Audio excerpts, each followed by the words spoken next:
To love and be love. To love and to be love are not the same, yet they are so intertwined. To love is to extend from oneself, to reach into another, to offer without demand.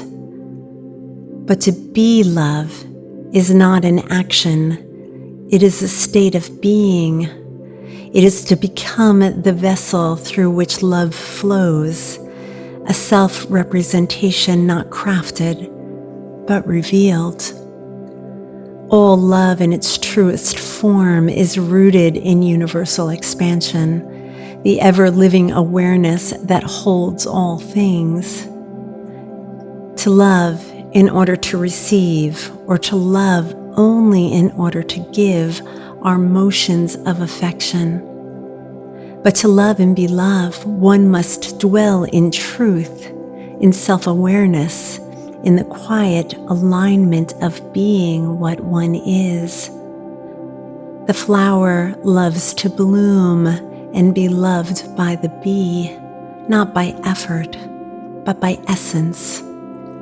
So too are we called to bloom in who we are, and in doing so we enter into the sacred exchange, what is called osmosis, the mutual flow between giving and receiving, between presence and recognition. To be without striving, to exist without disguising, is to know the love that simply is.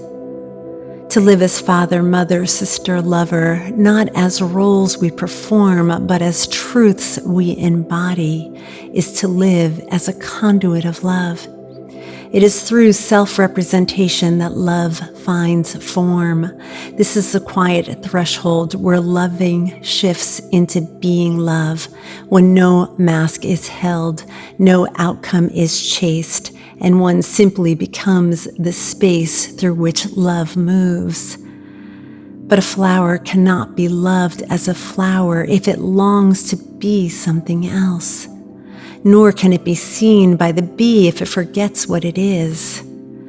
To love and be loved is to return to our own nature, to be in harmony with it and through it, to commune with others. True love is not performative, it is transparent. It is the unfolding of what already is into what is meant to be shared. Love in its origin is not born of the material plane, even though it may seek to move through it. It comes from a higher sphere of spirit, not form. It is eccentric, not concentric, eternal, not mutable like matter. It is not bound by time or space. It cannot be fully grasped, only witnessed in glimpses. To speak its name lightly is to mistake shadow for flame. The love we often experience in this reality is but an echo, a vibration, electric, emotional, shaped by thought and form. It moves through bodies, but points beyond them. It creates shapes in matter, but never its true form, only to remind us of spirit, where true love lives. We will never fully know love through matter alone. That is why love often feels like longing. It is the echo of home. Yet we are asked gently, perpetually, to love still, to love one another by first learning to love ourselves, as creation sees us, not separate, but whole. Love and expecting reciprocity is a hardship, a challenge to experience.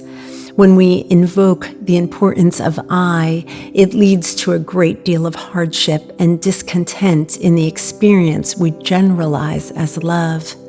There are other forms of love, such as the love of taking pride, control, or recognition. All these are earthly forms of love, subtle yet pervasive. In human experience, we often qualify them as love, but in reality, while they share the same field of vibration, they do not originate from the same source.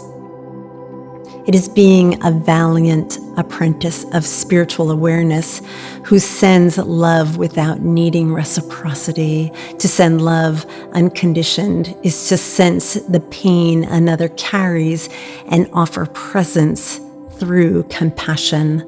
Not pity, not sentiment, but compassion rooted in the awareness that we are all novices in this unfolding awareness of humanity. We each struggle to find our place, our existence, our rightful right to be. This is not the opening of emotion. It is the opening of the mind, not the analytical mind, but the mind expanded through spirit, the kind of mind that filters experience through the spirit realm and not through the egoic realm, without the thrashing of duality, without the conflict between what we are and what we think we must become. To love with compassion is to lean into introspection, not emotional performance. It is to witness the separated personal path of another and to still allow it to touch yours, to hold both and not frame either.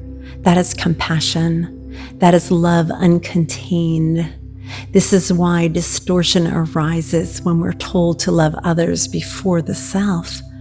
We must also offer compassion inward to the introspective, altruistic self that seeks to love not from lack, but from truth. The love of the below is concentric. It curves inward, seeking identity, safety, reflection, and certainty. The love of the above is eccentric. It flows outward, surrendering self, merging with all, and being cherished simply as it is.